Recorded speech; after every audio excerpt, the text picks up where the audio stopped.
Hi friends, പുതിയൊരു വീഡിയോയിലേക്ക് എല്ലാവർക്കും സ്വാഗതം. എല്ലാവരും സുഖമായിട്ടും സേഫായിട്ട് ഇരിക്കാമെന്ന് വിശ്വസിക്കുന്നു. അപ്പോൾ ഇന്നത്തെ നമ്മുടെ വീഡിയോ പതിവ് പോലെ ടിപ്സ് ആൻഡ് ട്രിക്സിൻ്റെ തന്നെയാണ്.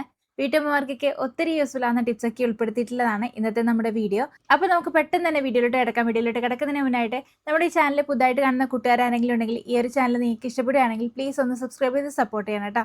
നമ്മുടെ എല്ലാവരുടെയും വീട്ടിലുണ്ടാകുന്ന സാധനമാണല്ലേ ഈ ഒരു പീലർ. അപ്പൊ ഈ ഒരു പീലർ നമ്മൾ സാധാരണ യൂസ് ചെയ്യുന്നത് തൊലിയൊക്കെ കളയാനാണ്. എന്നാൽ ഇത് തൊലി കളയാൻ മാത്രമല്ല, ഒരുപാട് കാര്യങ്ങളൊക്കെ നമുക്ക് അടുക്കളയിൽ തന്നെ യൂസ് ചെയ്യാനായിട്ട് പറ്റും കേട്ടോ. നമ്മൾ കഷ്ടപ്പെട്ട് ചെയ്യുന്ന പല കാര്യങ്ങളും ഇതുപോലെ ഒരു പീലർ ഉണ്ടെങ്കിൽ നമുക്ക് ഈസി ആയിട്ട് ചെയ്തെടുക്കാനായിട്ട് പറ്റും കേട്ടോ. അതുകൊണ്ട് തന്നെ നമുക്ക് ഒത്തിരി സമയം ലാഭിക്കാനായിട്ട് പറ്റുകയും ചെയ്യും. അപ്പൊ അത് എന്തൊക്കെയാന്നുള്ളത് കണ്ടാലോ. നമുക്ക് ആദ്യത്തെ ടിപ്പിലോട്ട് കിടക്കാം. അപ്പൊ ഞാൻ ഇതാ എന്റെ കയ്യിലുള്ള പീലർ എടുത്തിട്ടുണ്ട്. പിന്നെ ഞാൻ എടുത്തിട്ടുള്ളത് ശർക്കരയാണ്. ഇതിപ്പോൾ കരിപ്പെട്ടിയാണ് എടുത്തിട്ടുള്ളത്. അപ്പോൾ ശർക്കരയായാലും കരിപ്പെട്ടിയായാലും ഒക്കെ നമ്മൾ ചീകി എടുക്കുന്നത് സാധാരണ കത്തി കൊണ്ടായിരിക്കും അല്ലേ. അപ്പോൾ കത്തി കൊണ്ട് ചീകി എടുക്കുന്നതിനേക്കാളും എളുപ്പത്തിൽ നമുക്ക് ഇതുപോലുള്ള പീലർ യൂസ് ചെയ്ത് ചീകി എടുക്കാനായിട്ട് പറ്റും കേട്ടോ. കണ്ടില്ലേ, ഇതുപോലെ നമുക്ക് ശർക്കര തൊലിയൊക്കെ കളയുന്ന അതേ രീതിയിൽ തന്നെ നമുക്ക് പീൽ ചെയ്തെടുക്കാവുന്നതാണ്. സാധാരണ കൂടുതൽ ശർക്കരയൊക്കെ വേണ്ടുന്ന ടൈമിൽ നമുക്ക് ഇടിക്കല വെച്ചിട്ട് നന്നായിട്ടൊന്ന് കുത്തി കൊടുത്ത് നന്നായിട്ട് പൊടിഞ്ഞു കിട്ടും. എന്നാൽ ഇതുപോലെ നമ്മൾ ചായക്കൊക്കെ അവലൊക്കെ നനയ്ക്കുന്ന ടൈമിൽ ശർക്കര ഉപയോഗിക്കാറുണ്ട്. അപ്പോൾ ആ ഒരു ടൈമിലൊക്കെ നമുക്ക് ചെറിയ ക്വാണ്ടിറ്റി മാത്രം മതി. അപ്പോൾ ഇതുപോലെ നമ്മൾ ചീകി കൊടുക്കുകയാണെങ്കിൽ നമുക്ക് ഈസി ആയിട്ട് ചീകി എടുക്കാനായിട്ട് പറ്റുകയും ചെയ്യും. ബാക്കിയുള്ള ശർക്കരയൊന്നും വേസ്റ്റ് ആവുകയില്ല കേട്ടോ. ഇപ്പം ഞാൻ എന്താ ചീകി എടുത്തിട്ടുണ്ട്, കണ്ടില്ലേ, ഇതുപോലെ ഈസി ആയിട്ട് നമുക്ക് ചീകി എടുക്കാനായിട്ട് പറ്റുകയും ചെയ്യും. പിന്നെ ഈ ഒരു പീലർ യൂസ് ചെയ്തിട്ട് നമ്മൾ ചീകി എടുക്കുന്ന ടൈമിൽ വളരെ കട്ടി കുറഞ്ഞിട്ടായിരിക്കും ഉണ്ടാവുക. അതുകൊണ്ട് തന്നെ നമ്മൾ അവലൊക്കെ കുഴച്ചെടുക്കുന്ന ടൈമിൽ പെട്ടെന്ന് അത് യോജിച്ച് കിട്ടാനും എളുപ്പമായിരിക്കും കേട്ടോ. അപ്പൊ പെട്ടെന്നൊരു സ്നാക്സിനൊക്കെ എളുപ്പത്തിൽ ശർക്കരയൊക്കെ ചീകി എടുക്കണമെന്നുണ്ടെങ്കിൽ ഈ ഒരു രീതിയിൽ പീലർ യൂസ് ചെയ്തിട്ട് ചെയ്തെടുക്കാവുന്നതാണ്.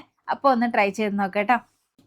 ഇനി നമുക്ക് അടുത്തൊരു പിലോട്ട് എടുക്കാം. അതിനായിട്ട് ഞാൻ ഇതാ കക്കിരിയും ക്യാരറ്റും എടുത്തിട്ടുണ്ട് കേട്ടോ. അപ്പൊ നമുക്ക് സാധാരണ പോലെ പീലർ യൂസ് ചെയ്തിട്ട് ഇതിന്റെ തൊലിയൊക്കെ ഒന്ന് കളഞ്ഞെടുക്കാം. അങ്ങനെ ഞാൻ ഇതാ തൊലിയൊക്കെ കളഞ്ഞ് കഴുകി എടുത്തിട്ടുണ്ട്. ഇനി ഞാൻ ഇതാ ഈ ഒരു പീലർ യൂസ് ചെയ്തിട്ട് തന്നെ ഇതൊന്ന് കട്ട് ചെയ്തെടുക്കാൻ വേണ്ടി പോവാണ്. കണ്ടില്ലേ, ഇതുപോലെ തന്നെ നമുക്കൊന്ന് കട്ട് ചെയ്തെടുക്കാം. നമ്മൾ തൊലി കളഞ്ഞെടുക്കുന്ന അതേ രീതിയിൽ തന്നെയാണ് ഞാൻ ഇത് മുഴുവനായിട്ടും കട്ട് ചെയ്തെടുക്കുന്നത്. ഈ ഒരു ക്യാരറ്റ് ആയാലും കുക്കുംബർ ആയാലും നമുക്ക് ഈ ഒരു രീതിയിൽ തന്നെ കട്ട് ചെയ്തെടുക്കാം. ഇങ്ങനെ നമ്മൾ കട്ട് ചെയ്തെടുക്കുന്ന ടൈമിൽ വളരെ കനം കുറഞ്ഞ പീസായിരിക്കും കേട്ടോ നമുക്ക് കിട്ടുക. ഇതിലോട്ട് നമ്മൾ കത്തിയൊന്നും യൂസ് ചെയ്യുന്നില്ല. നമ്മൾ ഈ ഒരു രീതിയിൽ തന്നെ ഈ ഒരു ക്യാരറ്റ് മുഴുവനായിട്ടും കട്ട് ചെയ്തെടുക്കുകയാണ്. അപ്പൊ ഞാൻ കട്ട് ചെയ്തെടുത്ത് കൊണ്ടുവരാം കേട്ടോ. ഇപ്പം ഞാനെടുത്ത മുഴുവൻ ക്യാരറ്റും ഇതുപോലെ ചീകിയൊന്ന് എടുത്തിട്ടുണ്ട്. ഇനി ഈ ഒരു ക്യാരറ്റ് ചെയ്ത അതേ മെത്തേഡിൽ തന്നെ നമുക്ക് ഈ ഒരു കുക്കുംബറും ചെയ്തെടുക്കാം. കണ്ടില്ലേ, ഇതുപോലെ നമ്മൾ ചീകിയെടുക്കുന്ന ടൈമിൽ വളരെ കനം കുറഞ്ഞിട്ടാണ് നമുക്ക് കിട്ടുക. അപ്പോൾ ഈ ഒരു രീതിയിൽ തന്നെ നമുക്ക് കുക്കുംബർ മുഴുവനായിട്ടും ചെയ്തെടുക്കാം. ഇപ്പം ഞാനെടുത്ത കുക്കുംബറും ക്യാരറ്റും നന്നായിട്ട് ഇതുപോലെ ചീകി എടുത്തിട്ടുണ്ട്. ഇനി ഇതിലോട്ടേക്ക് ആവശ്യമുണ്ടെങ്കിൽ കുറച്ച് ഉപ്പ് ചേർത്ത് കൊടുക്കാം. പിന്നെ ഞാൻ ഇതിലോട്ടേക്ക് ചേർത്ത് കൊടുക്കുന്നത് ഒരല്പം ചെറുനാരങ്ങ നീരാണ്. ഇത് ആവശ്യമുണ്ടെങ്കിൽ മാത്രം ചേർത്ത് കൊടുത്താൽ മതി.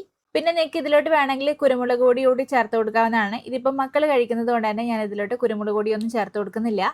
ഇനി ഇത് നന്നായിട്ടൊന്ന് മിക്സ് ചെയ്തെടുത്ത് കഴിഞ്ഞാൽ നമ്മുടെ സാലഡ് ഇവിടെ റെഡി. സാധാരണ നമ്മൾ സാലഡൊക്കെ ഉണ്ടാക്കുന്നത് കത്തി വെച്ചിട്ട് സ്ലൈസ് ചെയ്തിട്ടൊക്കെയാണ്.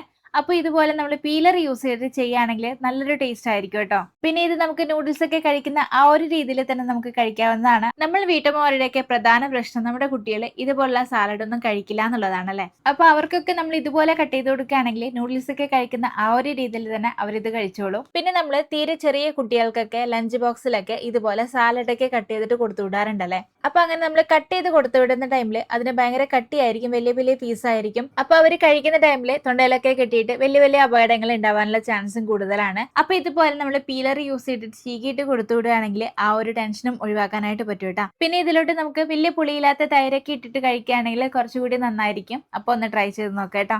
ഇനി നമുക്ക് അടുത്ത ടിപ്പിലോട്ട് കിടക്കാം. അതിനായിട്ട് ഞാൻ തേങ്ങയൊക്കെ എടുത്തിട്ടുണ്ട്. നമ്മൾ വീട്ടമ്മമാരുടെ പ്രധാന പ്രശ്നം തേങ്ങയൊക്കെ ചിരകി എടുക്കുക എന്നുള്ളതാണ് അല്ലെ. സാധാരണ നമ്മൾ തേങ്ങയൊക്കെ ചിരകി എടുക്കുന്നത് ചിരവയൊക്കെ യൂസ് ചെയ്തിട്ടായിരിക്കും അല്ലെ.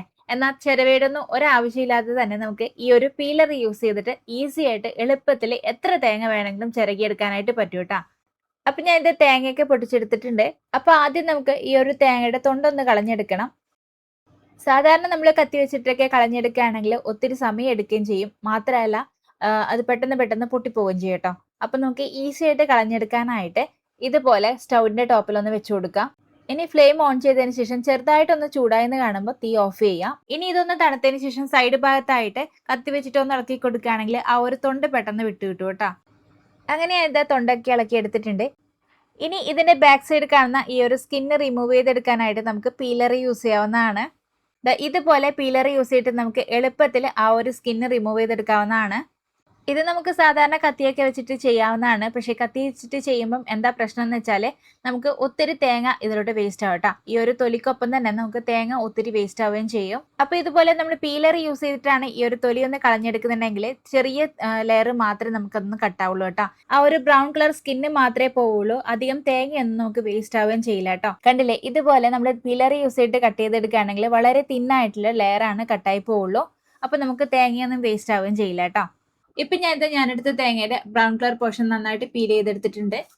പിന്നെ ഇത് നമ്മൾ പീൽ ചെയ്തെടുക്കുന്നുണ്ടെങ്കിൽ പൊടികളൊക്കെ കാണും. അപ്പോൾ ഒന്ന് ജസ്റ്റ് ഒന്ന് കഴുകിയെടുക്കാം. പിന്നെ ഇത് ഇതുപോലെ കഴുകിയെടുക്കണം എന്നൊരു നിർബന്ധമില്ല, നിങ്ങൾക്ക് വേണമെങ്കിൽ കഴുകിയെടുക്കാം. പിന്നെ ഇതിലോട്ട് ചകിരിയുടെ പൊടിയൊക്കെ ഉണ്ടായിരുന്നു, അതുകൊണ്ട് മാത്രമാണ് കഴുകിയെടുത്തത്. ഇനി നമുക്ക് ഒരു മിക്സിയുടെ ജാറിലോട്ട് ഇതൊന്ന് കട്ട് ചെയ്തിട്ട് കൊടുക്കണം.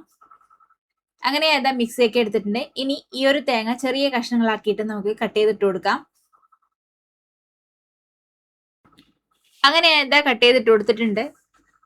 ഇനി ഇത് നമുക്ക് മിക്സിയിൽ പൾസ് മോഡിൽ ഇട്ടിട്ട് വേണം അരച്ചെടുക്കാനായിട്ട്. ഓവറായിട്ട് അറിയാൻ പാടില്ല. പൾസ് മോഡിൽ ഇട്ടിട്ട് ഒന്ന് ജസ്റ്റ് ഒന്ന് ക്രഷ് ചെയ്തെടുക്കാനേ പാടുള്ളൂ കേട്ടോ. ഇപ്പൊ ഞാൻ പൾസ് മോഡിൽ ഇട്ടിട്ട് അരച്ചെടുത്ത് കൊണ്ടുവന്നതാണ്. ഇപ്പൊ കണ്ടില്ലേ, നമ്മുടെ തേങ്ങ എങ്ങനെയാണോ ചിരവി എടുക്കാറുള്ളത് അതേ രീതിയിൽ തന്നെ നമുക്ക് കിട്ടിയിട്ടുണ്ട്. വലിയ ബുദ്ധിമുട്ടൊന്നും ഇല്ലാതെ നമുക്ക് എത്ര തേങ്ങ വേണമെങ്കിലും ഇതുപോലെ ചിരവി എടുക്കാവുന്നതാണ്. സാധാരണ ഷോൾഡർ പെയിനും ബാക്ക് പെയിനും ഉള്ളവരൊക്കെ ആണെങ്കിൽ നമ്മുടെ തേങ്ങ നിന്നിട്ടാലും ഇരുന്നിട്ടാലും ചിരവി എടുക്കാനായിട്ട് ഭയങ്കര ബുദ്ധിമുട്ടാണല്ലേ. അപ്പോൾ അങ്ങനെയുള്ളവർക്കൊക്കെ യൂസ് ചെയ്യാൻ പറ്റുന്ന നല്ലൊരു കിഡ്ലൻ ടിപ്പ് തന്നെയാണ് കേട്ടോ ഇത്. ഇങ്ങനെ നമ്മൾ ചിരകിയ തേങ്ങ ഇതുപോലെ ഒരു പ്ലാസ്റ്റിക് കണ്ടെയ്നറിലാക്കിയിട്ട് ഫ്രീസറിലോട്ട് സൂക്ഷിക്കുകയാണെങ്കിൽ നമുക്ക് ആവശ്യത്തിനനുസരിച്ച് എടുത്ത് ഉപയോഗിക്കാനായിട്ട് പറ്റും കേട്ടോ. കുറെ നാൾ കേടുകൂടാതിരിക്കുകയും ചെയ്യും. അപ്പോൾ എപ്പോഴും തേങ്ങ ചിരവാൻ മടിയുള്ളവരും പിന്നെ അതുപോലെ തന്നെ ജോലിക്ക് പോകുന്നവരും ഷോൾഡർ പെയിൻ ഒക്കെ ഉള്ളവരൊക്കെ ആണെങ്കിൽ ഈ ഒരു രീതിയിൽ നിങ്ങൾക്ക് ട്രൈ ചെയ്യാവുന്നതാണ്. ഇനി നമുക്ക് അടുത്ത ടിപ്പിലോട്ട് കിടക്കാം. അതിനായിട്ട് ഞാൻ കേബേജ് ആണ് എടുത്തിട്ടുള്ളത്. നമ്മൾ ഉപ്പേരിക്കായാലും അല്ലെങ്കിൽ ഫ്രൈഡ് റൈസിനൊക്കെ ആയാലും നമ്മൾ കേബേജ് കട്ട് ചെയ്ത ടൈമിൽ കത്തിയാക്കി വെച്ചിട്ടാണ് കട്ട് ചെയ്തെടുക്കാറുള്ളത്. അപ്പൊ നമുക്ക് ഈ ഒരു പീലർ ഉണ്ടെങ്കിൽ നമുക്ക് കത്തിയിടൊന്നും ഒരാവശ്യമില്ല, നമുക്ക് ഈസി ആയിട്ട് കേബേജ് ഒക്കെ കട്ട് ചെയ്തെടുക്കാവുന്നതാണ്. ഇതുപോലെ നമുക്ക് കേബേജ് ഒക്കെ ഈസി ആയിട്ട് കട്ട് ചെയ്തെടുക്കാവുന്നതാണ്. സാധാരണ നമ്മൾ പീൽ ചെയ്യുന്ന അതേ രീതിയിൽ തന്നെ ഇതുപോലെ ഒന്ന് ആക്കി കൊടുത്താൽ മതി. ഈ ഒരു കേബേജ് കട്ട് ചെയ്യാനായിട്ട് കട്ടിംഗ് ബോർഡും കത്തിയുടെയോ ഒന്നും ഒരാവശ്യമില്ല. ഈ ഒരു രീതിയിൽ പീലർ മാത്രം യൂസ് ചെയ്താൽ മതി. ഇപ്പൊ കണ്ടില്ലേ, ഞാൻ കേബേജ് നന്നായിട്ട് കട്ട് ചെയ്തെടുത്തിട്ടുണ്ട്. ഈ ഒരു രീതിയിൽ തന്നെ നമുക്ക് സവാളയും കട്ട് ചെയ്തെടുക്കാവുന്നതാണ്. ഞാൻ പൊതുവെ കേബേജിലോട്ട് സവാള കട്ട് ചെയ്തിട്ട് കൊടുക്കാറുണ്ട് കേട്ടോ. അപ്പോൾ നമുക്ക് ഈ ഒരു രീതിയിൽ തന്നെ പീലർ യൂസ് ചെയ്തിട്ട് നമുക്ക് സവാളയും കട്ട് ചെയ്തെടുക്കാം. അങ്ങനെ ഞാൻ കട്ട് ചെയ്തിട്ട് കൊടുത്തിട്ടുണ്ട്. അപ്പൊ ഇതുപോലെ കേബേജ് ഒക്കെ കട്ട് ചെയ്യാൻ നമുക്ക് ഈ ഒരു പീലർ യൂസ് ചെയ്യാവുന്നതാണ് കേട്ടോ. പിന്നെ നമ്മൾ സാലഡിനും സാൻഡ്വിച്ചിനൊക്കെ ആയാലും കേബേജ് കനം കുറച്ച് കട്ട് ചെയ്യേണ്ട ആവശ്യം ഉണ്ടാവും. അപ്പോൾ ഈ ഒരു രീതിയിൽ കട്ട് ചെയ്തെടുക്കുകയാണെങ്കിൽ നമുക്ക് ഈസി ആയിട്ട് കട്ട് ചെയ്തെടുക്കാം കേട്ടോ. അപ്പോൾ ഇന്നത്തെ നമ്മുടെ പീലർ കൊണ്ടുള്ള ടിപ്സ് ഒക്കെ എല്ലാവർക്കും ഇഷ്ടപ്പെട്ടു എന്ന് കരുതുന്നു. പിന്നെ ഈ ഒരു വീഡിയോ നിങ്ങൾക്ക് യൂസ്ഫുൾ ആണെന്ന് തോന്നിയിട്ടുണ്ടെങ്കിൽ നിങ്ങളുടെ ഫാമിലീസിനും ഫ്രണ്ട്സിനൊക്കെ ഒന്ന് ഷെയർ ചെയ്തെടുക്കുകയും വേണം. പിന്നെ അതുപോലെ തന്നെ ഈ ഒരു ചാനൽ ഞാൻ ഇടുന്ന വീഡിയോസ് ഒക്കെ നിങ്ങൾക്ക് ഇഷ്ടപ്പെടുകയാണെങ്കിൽ പ്ലീസ് ഒന്ന് സബ്സ്ക്രൈബ് ചെയ്ത് സപ്പോർട്ട് ചെയ്യണം കേട്ടോ. അപ്പോൾ പുതിയൊരു വീഡിയോ ആയിട്ട് വീണ്ടും കാണാം. Till then take care, by.